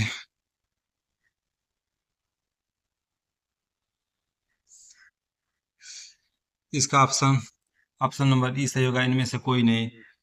1855 और 56 का विद्रोह सिंधु और कानून जो उनके विद्रोही के साथ विद्रोह कर रहे थे दुश्मनों के साथ, उनका नेतृत्व सिद्धू और कान्हू ने किया था संथाल विद्रोह के अंग में अंग्रेजों और जमींदारों के खिलाफ। निम्नलिखित में से कौन सा आंदोलन लंबी दाढ़ी रखने पर कर लगाए जाने के कारण हुआ था? फराजी आंदोलन, दूसरा पागलपंथी आंदोलन, तीसरा वहाबी आंदोलन। ऑप्शन नंबर तीसरा सही होगा वहाबी आंदोलन। वहाबी आंदोलन विद्रोह लंबी दाढ़ी रखने पर कर लगाए जाने के कारण हुआ था। यह आंदोलन वर्ष 1831 में हुआ था। इससे संबंधित नेता सैयद अहमद जी थे। शोषणकारी शक्तियों के खिलाफ नए कर प्रणाली का विरोध किसने किया? इसका ऑप्शन नंबर बी सही होगा। 1855-56 में बिहार के संथाल ने 1832-33 के बीच कोल विद्रोह का नेतृत्व किसने किया था? नारायण राव, सिंधु राव, कान्हू, देव नारायण या उपरोक्त में से सभी या कोई नहीं। इसमें से ऑप्शन नंबर ई सही होगा। उपरोक्त में से किसी ने भी नहीं। आप इसकी व्याख्या देख सकते हैं नीचे। भारत में शिक्षा का विकास 1817 में कलकत्ता में हिंदू कॉलेज की स्थापना किसने किया? सभी साथी उत्तर देने का प्रयास करेंगे। कलकत्ता में हिंदू कॉलेज की स्थापना 1817 में डेविड हेयर ने किया था। उनके साथ राजा राम मोहन भी राय थे, जो वर्तमान में प्रेसिडेंटी विद्यालय के रूप में जाना जाता है। हिंदू कॉलेज वर्तमान में प्रेसिडेंटी विद्यालय के रूप में जाना जाता है। देहरादून में इंपीरियल फॉरेस्ट रिसर्च इंस्टीट्यूट की स्थापना हुई थी। देहरादून में इंपीरियल फॉरेस्ट रिसर्च इंस्टीट्यूट की स्थापना किस वर्ष हुई थी? इसका ऑप्शन नंबर ए सही होगा। 1906 में हुआ था देहरादून में इंपीरियल फॉरेस्ट की। भारत के सर्वेक्षण विभाग की स्थापना किस वर्ष हुई थी? इसका ऑप्शन नंबर बताने का प्रयास करेंगे। 1867 में, 1767 में या 1667 में। इसका ऑप्शन बी सही होगा। 1767 में, जो कि सबसे पहले सबसे पुराना भारत सर्वेक्षण विभाग है। यूथ बंगाल मूवमेंट की स्थापना का श्रेय किसे जाता है? विवियन डे रोजियो को, ईश्वरचंद विद्यासागर या राम मोहन राय को? इसका उत्तर सभी साथी देने का प्रयास करें। इसका उत्तर होगा हेनरी विवियन डे रोजियो ने। अगला प्रश्न, द हिल्स ऑफ हिस्ट्री इतिहास के पहिए द्वारा लिखा गया है। किसके द्वारा लिखा गया है? सभी साथी उत्तर देने का प्रयास करें। ऑप्शन नंबर बी सही होगा। राजा राम मोहन राय, माफी चाहते हैं, बी सही होगा। राम मनोहर लोहिया जी के द्वारा इतिहास के पहिए नामक हिस्ट्री लिखी गई थी पुस्तक।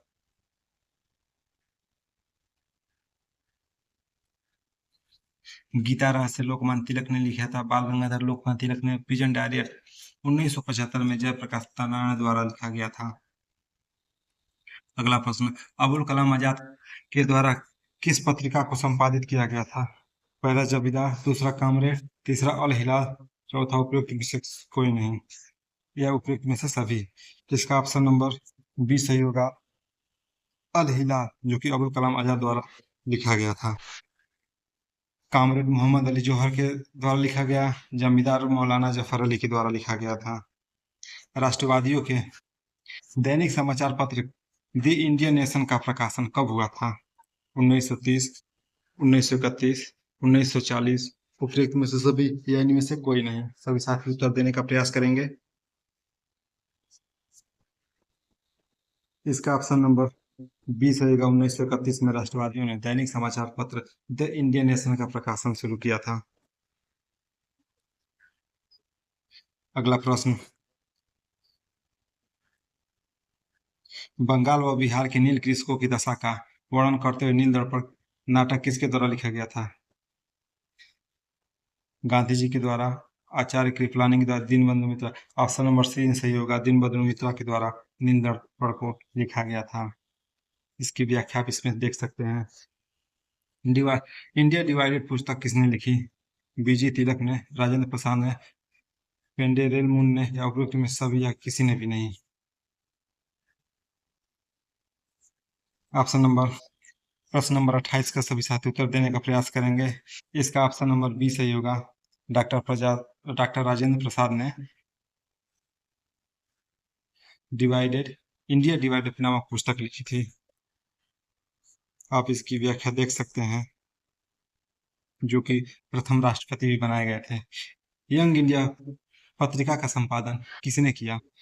महात्मा गांधी ने, श्रीमती एनी बेसेंट ने, मोतीलाल ने, या फिर उपयुक्त सभी ने, या किसी ने भी नहीं। यंग इंडिया पत्रिका का संपादन महात्मा गांधी ने किया था। आप इसकी व्याख्या देख सकते हैं। होमकार हिंदी साप्ताहिक पत्रिका के प्रकाशन से कौन संबंधित है? यमुना काजी या राहुल सांकृत्यायन, सहजानंद सरस्वती, उपयुक्त में सभी, या इनमें से कोई नहीं। इसका ऑप्शन नंबर डी सही होगा, उपयुक्त में से सभी। सभी लोगों ने होमकार हिंदी साप्ताहिक पत्रिका में प्रयोग किया था। आप इसकी व्याख्या देख सकते हैं नीचे। Pakistan or the partition of India किसने लिखा था? मोहम्मद इकबाल ने, मोहम्मद अली जिन्ना ने, डॉक्टर अम्बेडकर भीमराव जी ने, या उपयुक्त सभी, या इनमें से कोई नहीं। इसका ऑप्शन नंबर सी सही होगा, डॉक्टर भीमराव अम्बेडकर जी ने पाकिस्तान द पार्टीशन लिखी थी। आप इसकी व्याख्या नीचे देख सकते हैं।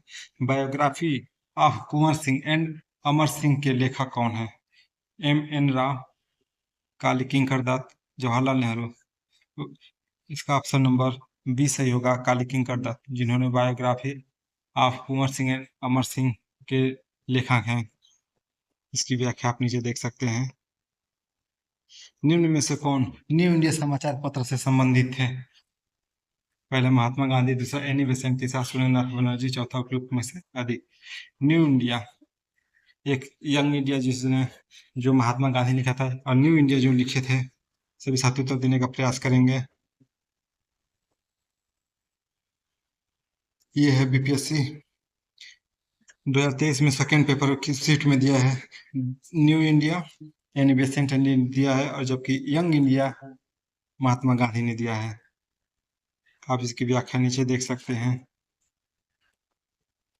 पुस्तक the beautiful tree indigenous Indian education in the 18th century किसने लिखी? धर्मपाल, तिलक, गांधी जी, उपयुक्त में से एक से अधिक, या किसी ने भी नहीं।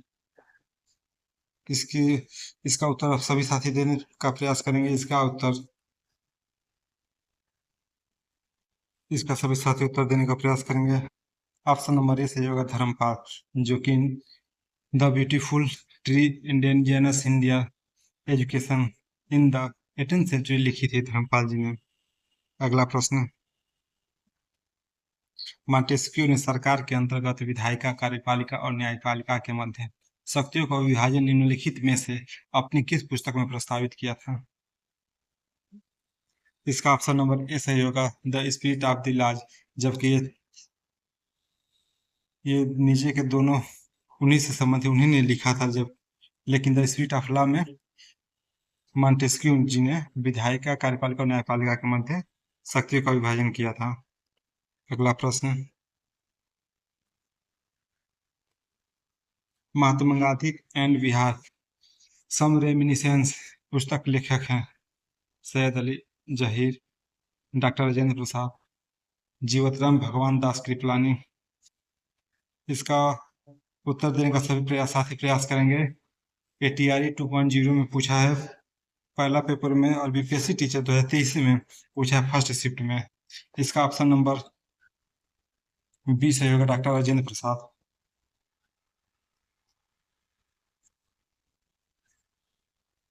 डॉक्टर राजेंद्र प्रसाद की प्रमुख पुस्तकें हैं बापू के कदमों में बापू, इंडिया डिवाइडेड, और चंपारण में सत्याग्रह। ये सभी डॉक्टर राजेंद्र प्रसाद की पुस्तकें हैं। निम्नलिखित में से सुमेलित नहीं है। एडवोकेट ऑफ इंडिया दादा भाई नौरोजी है, यंग इंडिया महात्मा गांधी है, इंडियन इंस्पेक्टर सुरेंद्रनाथ बनर्जी। उपयुक्त में सभी, इनमें से कोई नहीं। सभी साथी उत्तर देने का इसका प्रयास करेंगे। सुमेलित नहीं है। ऑप्शन नंबर डी सही होगा, इनमें से प्रयुक्त में से एक से अधिक। अगला प्रश्न।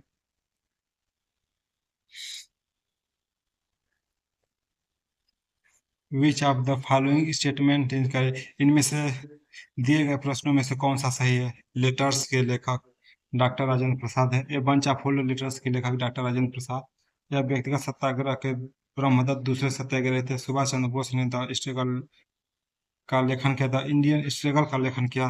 यही ऑप्शन सही लग रहा है। ऑप्शन नंबर सी से होगा सुभाष चंद्र बोस ने जो लिखा है। इंडियन स्ट्रगल का लेखन किया।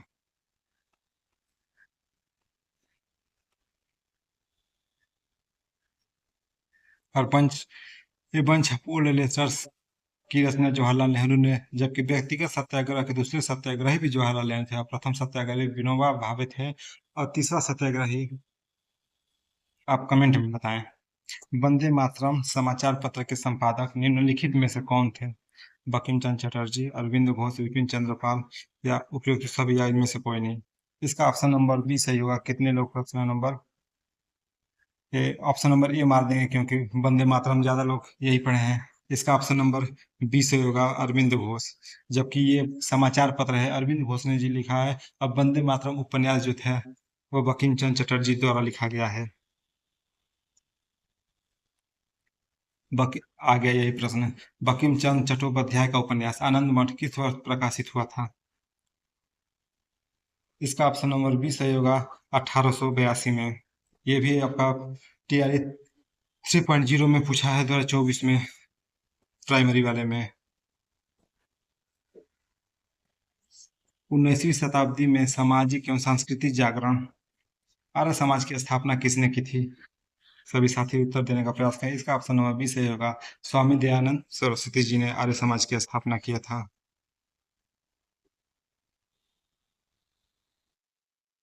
अगला प्रश्न, आर्य समाज की स्थापना किसने की? स्वामी विवेकानंद, स्वामी दयानंद सरस्वती, अरविंद घोष, उपयुक्त में से सभी या इसमें से कोई नहीं? इसका ऑप्शन नंबर बी सही होगा, स्वामी दयानंद सरस्वती जिन्होंने आर्य समाज की स्थापना किया था। सन 1875 में स्वामी दयानंद सरस्वती ने बंबई में आर्य समाज की स्थापना की, जिसका मुख्य उद्देश्य प्राचीन वैदिक धर्म की शुद्ध रूप में पुनः स्थापना करना। सन 1877 में लाहौर में आर्य समाज की मुख्यालय स्थापित हुआ। अगला प्रश्न, भारत में सेल्फ रिस्पेक्ट मूवमेंट किसने प्रारंभ किया था? ज्योतिबा फुले, नारायण स्वामी, भीमराव अम्बेडकर जी या उपयुक्त में सभी या इनमें से कोई नहीं? इसका ऑप्शन नंबर ई सही होगा, इनमें से कोई नहीं। अगला प्रश्न, आप इसका उत्तर भी देख सकते हैं। जबकि ज्योतिबा फुले ने सत्यशोधक समाज की स्थापना की थी 1873 में। इंडिया फॉर इंडियंस, भारत भारतीयों के लिए है, नारा प्रसिद्ध किसने दिया था? प्रसिद्ध नारा ऑप्शन नंबर ए राजा राम मोहन राय ने, दूसरा सरस्वती जी ने, दयानंद सरस्वती जी ने, स्वामी विवेकानंद, उपयुक्त में से कोई नहीं, उपयुक्त में से एक से अधिक। इसका ऑप्शन नंबर बी सही होगा, स्वामी दयानंद सरस्वती ने इंडिया फॉर इंडियंस के लिए नारा दिया था, भारत भारतीयों के लिए है। अगला प्रश्न, इन्होंने स्वदेशी स्वदेशी व हिंदी का समर्थन करने वाले आर्य समाज का गठन किया। अगला प्रश्न, निम्नलिखित में से कौन सा कथन सही है? राजा राम मोहन राय नवीन शिक्षा के अग्रणी थे, सही है। स्वामी दयानंद ने भारतीय के लिए नारा दिया था, ये वाला अभी पढ़े हैं, इंडियन फॉर इंडियंस, ये भी सही है, ये भी सही है। विवेकानंद ने विश्व धर्म सम्मेलन में भाग लिया था, ये भी सही है। इसका ऑप्शन नंबर डी से उपयुक्त में से एक से अधिक। अगला प्रश्न, जितने भी इसमें व्याख्या है आप वीडियो को रोक कर आप आराम से पढ़ सकते हैं। पंजाब में कोका आंदोलन का प्रारंभिक उद्देश्य क्या था? सिख को प्रशिक्षित करना, पंजाब में राजनीतिक शक्ति प्राप्त करना, उपयुक्त में से सभी या कृषक आंदोलन का संगठन? इसका ऑप्शन नंबर ए सही होगा, सिख धर्म को परिष्कृत करना। मतलब कि परिष्कृत मतलब क्या होता है? शुद्ध करना सिख धर्म को। कुका आंदोलन का उद्देश्य था कि सिख धर्म को फिल्टर मतलब शुद्ध करना था। कुका पंजाब में एक धार्मिक राजनीतिक आंदोलन था। कुका मुख्य रूप से सिख धर्म का हिस्सा नहीं थे। लोगों में एकजुटा करने के लिए सतगुरु राम जी ने 12 अप्रैल 1872 को कुका आंदोलन शुरू किया। नव भारत जागरण का पैगंबर किसे कहा जाता है? इसका ऑप्शन नंबर उत्तर देने का प्रयास करें। ऑप्शन नंबर एक राजा राम मोहन राय, दूसरा दयानंद सरस्वती, तीसरा दादा बनर्जी, तीसरा उपयुक्त सभी। इसका ऑप्शन नंबर ए सही होगा, राजा राम मोहन राय को नवजागरण का पैगंबर कहा जाता है? राजा राम मोहन राय को नव भारत का पैगंबर कहा जाता है क्योंकि ये भारतीयों में राजनीतिक चेतना उत्पन्न करने वाले पहले व्यक्ति थे। इनका उद्देश्य पूर्ति करने के लिए 1828 में इन्होंने ब्रह्म समाज की स्थापना की तथा उनके अनुयायियों के द्वारा 1836 में बंग भाषा का प्रकाशन सभा नामक संस्थाओं की स्थापना की। अगला प्रश्न, किस वर्ष ऑल इंडिया वुमेन्स कॉन्फ्रेंस की स्थापना की गई? 1923 में, 1925 में, 1927 में? सभी साथी उत्तर देने का प्रयास करेंगे। ऑप्शन नंबर सी सही होगा, 1927 में ऑल इंडिया वुमेन्स कॉन्फ्रेंस की स्थापना की गई। अखिल भारतीय महिला सम्मेलन की स्थापना की गई। आज इसका व्याख्या देख सकते हैं वीडियो में। अखिल भारतीय हरिजन संघ की स्थापना 1932 में किसके द्वारा की गई थी? इसका ऑप्शन नंबर आप बताने का प्रयास करेंगे। भीमराव अंबेडकर जी, जगजीवन राम, महात्मा गांधी, उपरोक्त में सभी या इनमें से कोई नहीं? इसका ऑप्शन नंबर उत्तर देने का प्रयास करेंगे। इसका ऑप्शन नंबर सी सही होगा, महात्मा गांधी जी ने अखिल भारतीय हरिजन संघ का स्थापना किया। महात्मा गांधी 30 सितंबर 1932 को अखिल भारतीय हरिजन सेवा संघ की स्थापना की। आप पूरा व्याख्या वीडियो को रोककर देख सकते हैं। जिन्हें तब हरिजन का मतलब होता है कि भगवान की संतान कहा जाता था, के उत्थान और कल्याण के लिए काम करने के लिए की गई थी हरिजन सभा की स्थापना। किसान आंदोलन एवं विद्रोह।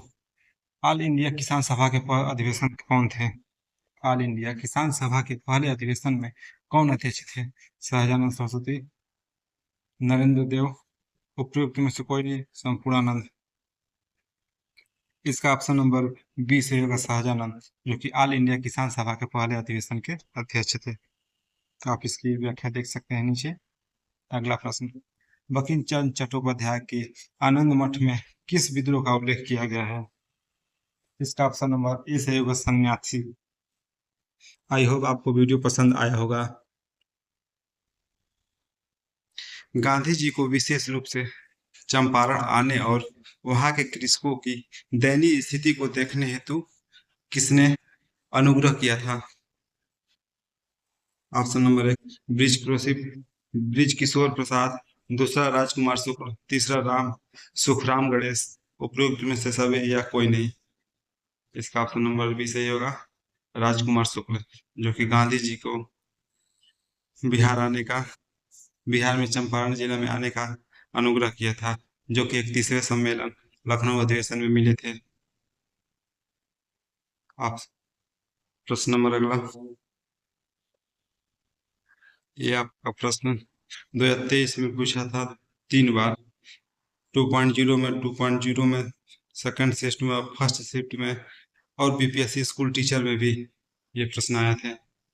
अगला प्रश्न, भारतीय किसानों के इतिहास में संगठित असहयोग का प्रथम उदाहरण कहाँ घटित हुआ था? पहला बिहार एवं बंगाल में, दूसरा मद्रास प्रेसिडेंसी में, तीसरा पंजाब प्रोविंस में, उपयुक्त में सभी इनमें से कोई नहीं? सभी साथी उत्तर देने का प्रयास करेंगे। इसका ऑप्शन नंबर ए सही होगा, बिहार एवं बंगाल में।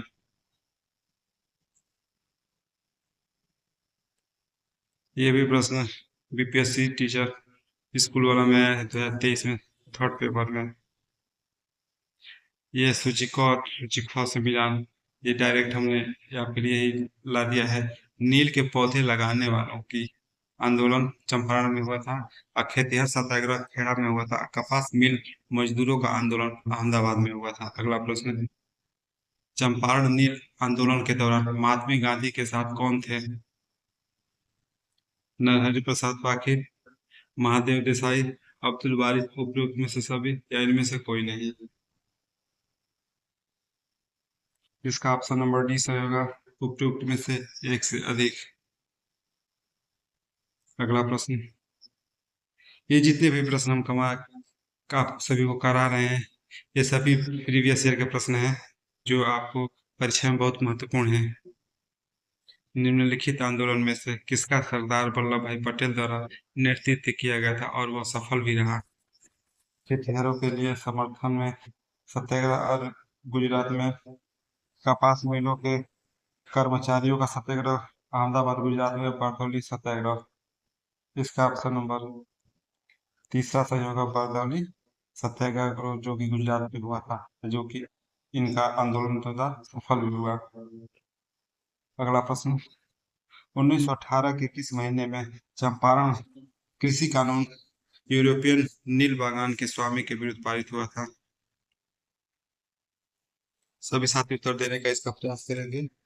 आपका नंबर है फरवरी में, दूसरा मई में, तीसरा नवंबर में, उपयुक्त में से सभी।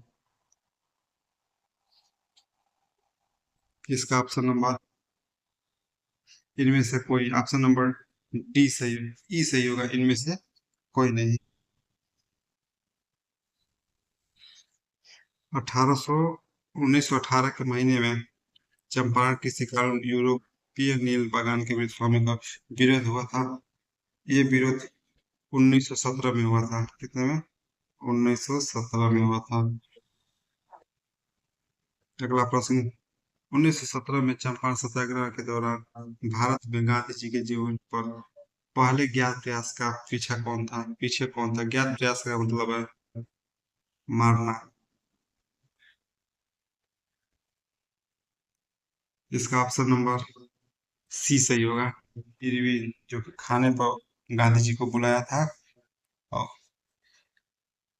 उन्हें वहीं पर मारने का प्रयास भी किया था। जिन्हें उन्हीं के रसोईया, जो इरविन था, उन्हीं के रसोईया बतख मियाँ था। क्या नाम था? बतख, बतख मियाँ था, जो गांधी जी को बचाने का प्रयास किया और बचा भी लिए।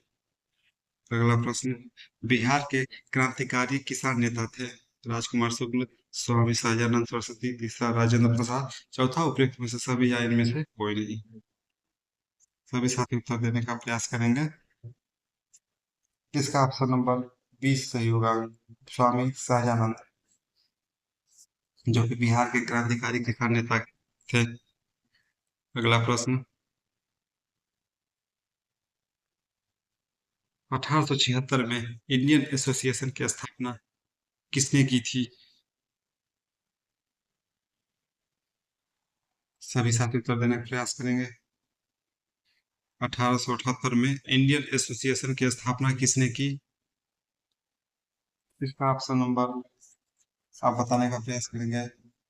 इसका ऑप्शन नंबर सी सही होगा, सुरेंद्र नाथ बनर्जी, जो कि इंडियन एसोसिएशन 1918 में किया था। अगला प्रश्न, मद्रास महाजन सभा की स्थापना किस वर्ष हुई थी? मद्रास महाजन सभा की स्थापना किस वर्ष हुई थी? 1879 में, 1881 में, 1883 में। सभी साथी उत्तर देने का प्रयास करेंगे। इनमें से कोई नहीं, इनमें से किसी में नहीं होता। मद्रास महासभा, मद्रास महासभा सभा का हुआ था गठन 1884 में। अगला प्रश्न, हिंदू मेला किसके संगठित किया था? हिंदू मेला किसने संगठित किया था? सभी साथी उत्तर देने का प्रयास करेंगे। इसका ऑप्शन नंबर 20 से होगा, नवगोपाल मित्रा ने हिंदू मेला संगठित किया था। अगला प्रश्न, 1784 में एशियाटिक सोसाइटी ऑफ बंगाल का आरंभ किसने किया था? Max Muller, Charles William, William Jones, उपयुक्त में से सभी या एक में से कोई नहीं। सभी साथी उत्तर देने का प्रयास। इसका ऑप्शन नंबर सी सही होगा, विलियम जोन्स, जो कि 15 जनवरी 1784 को विलियम जोन्स ने कोलकाता में फोर्ट विलियम में की थी। अगला प्रश्न, भारतीय राष्ट्रीय कांग्रेस का पहला अधिवेशन कहाँ हुआ था? सबको पता है, भारतीय राष्ट्रीय कांग्रेस का पहला अधिवेशन हुआ था हमारा मुंबई में। अगला प्रश्न, 1885 में भारतीय राष्ट्रीय कांग्रेस की स्थापना किसने की? सभी साथी उत्तर देने का प्रयास करेंगे। 1885 में भारतीय राष्ट्रीय कांग्रेस की स्थापना किसने की?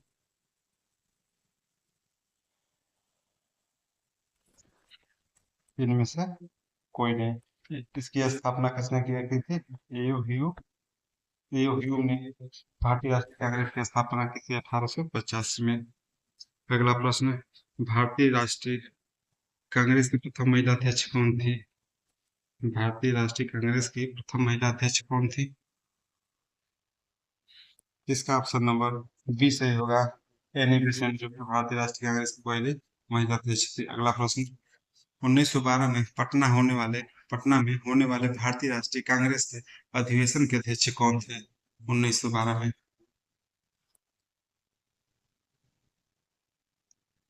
अगर इसका ऑप्शन होगा आर एन मुधोलकर, ए सी मजूमदार, या फिर मदन मोहन मालवीय।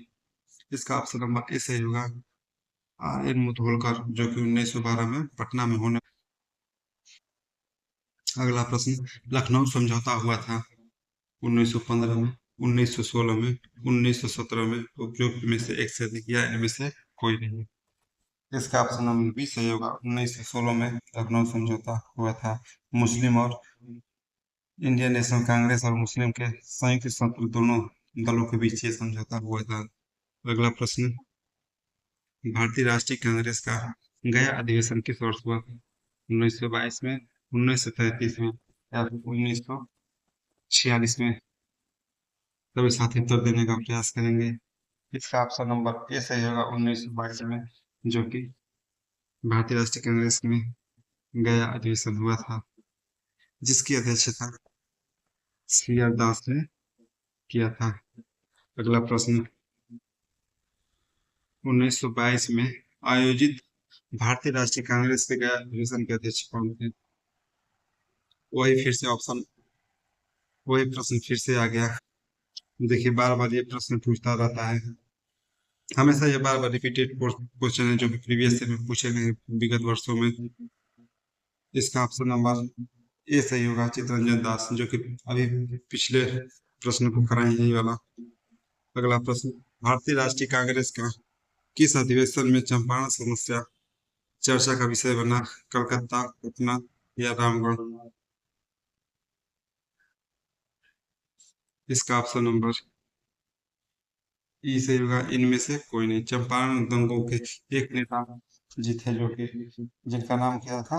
राजकुमार शुक्ल था।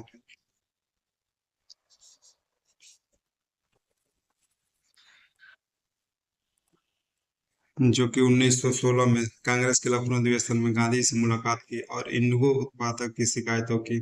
आज सत्र में ब्रज किशोर द्वारा कृषि समस्या का जांच के संबंध में प्रस्ताव लाया। अगला प्रश्न, भारतीय राष्ट्रीय कांग्रेस किस अधिवेशन में पूर्ण स्वराज सिद्धांत गृहीत हुआ? पहला कानपुर अधिवेशन 1925, दूसरा लाहौर में, तीसरा कराची में? इसका ऑप्शन नंबर बी सही होगा, लाहौर अधिवेशन में पूर्ण स्वराज की सिद्धांत का गृहीत हुआ था। अगला प्रश्न है, सुभाष चंद्र बोस भारतीय राष्ट्रीय कांग्रेस के त्रिपुरी अधिवेशन में किसको हराकर अध्यक्ष बने थे? इसका option number A Pattabhi Sitaramayya, दूसरा रास बिहारी बोस, तीसरा जवाहरलाल नेहरू, चौथा उपयुक्त में से एक से अधिक या इनमें से कोई नहीं। इसका ऑप्शन नंबर ए सही होगा, पटाभी सीतारामैया, जो कि मध्य प्रदेश में त्रिपुरी पड़ता है, वहीं पर हरा कर सुभाष चंद्र बोस अध्यक्ष बने थे। अगला प्रश्न, प्रथम अखिल भारतीय कांग्रेस समाजवादी सम्मेलन कहाँ हुआ था? पटना में, भागलपुर में, या मुजफ्फरपुर में? इसका ऑप्शन नंबर ए सही होगा, पटना में, जो प्रथम अखिल भारतीय कांग्रेस समाजवादी सम्मेलन हुआ था।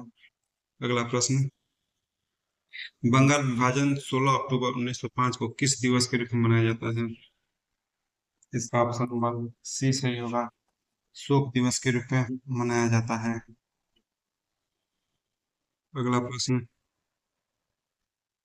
उस समय भारत का वायसराय करजन था, जिन्होंने करजन था जिसने बंगाल का विभाजन किया था। 16 अक्टूबर को यह शोक दिवस के रूप में मनाया जाता है। अगला प्रश्न, बंगाल विभाजन प्रभावी हुआ? इसका ऑप्शन नंबर कौन सा सही होगा? ये अभी प्रश्न ऊपर कराया है, इसका ऑप्शन नंबर सी सही होगा, 16 अक्टूबर 1905 को बंगाल विभाजन प्रभावी हुआ।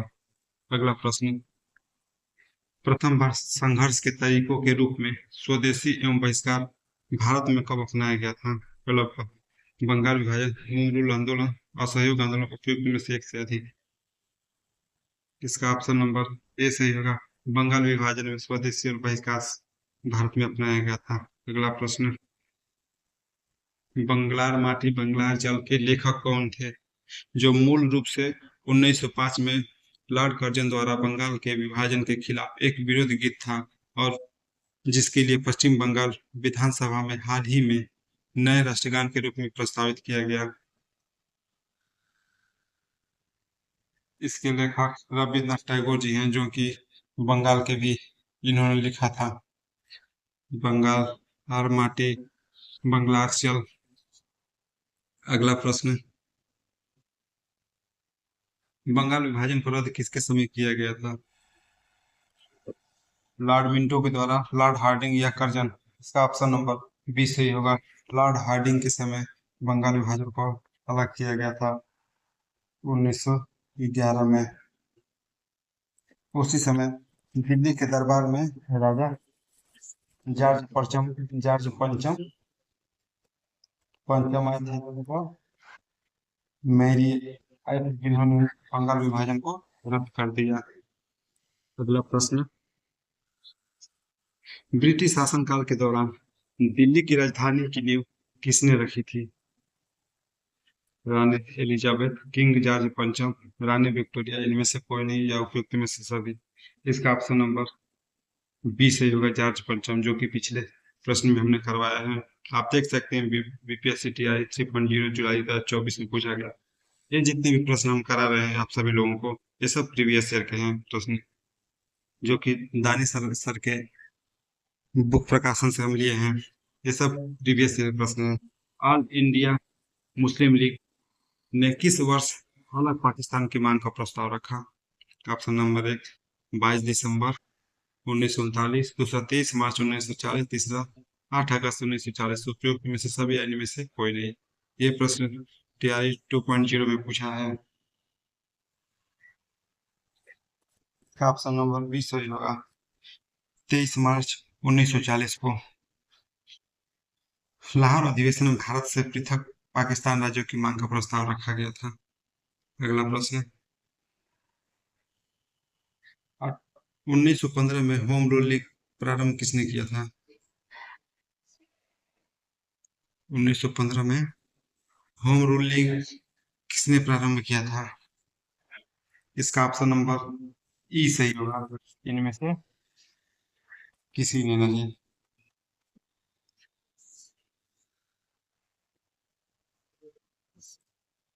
इससे संबंधित है, एनी बेसेंट ने किया था और बाल गंगाधर तिलक के नेतृत्व में किया था। कब किया था? 1916 में। एनी बेसेंट ने किया था 1916 में, और जबकि बाल गंगाधर तिलक ने उनके पहले किया था। अगला प्रश्न, मुस्लिम लीग द्वारा किस तिथि को मुक्ति दिवस मनाया गया? 22 दिसंबर, 17 अक्टूबर या 22 दिसंबर 1940 को? इसका ऑप्शन नंबर ए सही होगा, 22 दिसंबर 1940 को। मुस्लिम लीग के अध्यक्ष मोहम्मद अली जिन्ना के नेतृत्व में कई भारतीय मुसलमानों ने मुक्ति दिवस मनाया था। मुस्लिम लीग को परिषद ने 16 अगस्त 1946 को प्रत्यक्ष कार्यवाही दिवस के रूप में मनाया। अगला प्रश्न, इन इनमें से कौन सी घटना सबसे पहले घटी थी? पहला, भारत छोड़ो आंदोलन 1942 में 8 अगस्त। दूसरा, क्रिप्स मिशन 22 मार्च 1942 में। तीसरा, लॉर्ड वेवेल जनरल के में गवर्नर जनरल का रूप हासिल किया था 15 जून 1943 को। सबसे पहले घटना कौन सी घटी थी? ऑप्शन नंबर बी सही होगा, क्रिप्स मिशन। अगला प्रश्न, किस स्थान पर बीजी तिलक ने होम रूल लीग की स्थापना किया था? सभी साथी उत्तर देने का प्रयास करेंगे। पूना में, मुंबई में, नगर नागपुर में? सभी साथी इसका उत्तर देने का प्रयास करेंगे।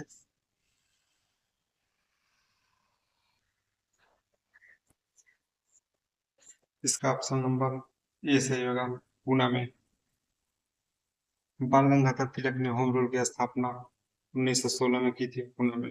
अगला प्रश्न, गदर पार्टी की स्थापना कहाँ हुई थी? सभी साथी उत्तर देने का प्रयास करेंगे।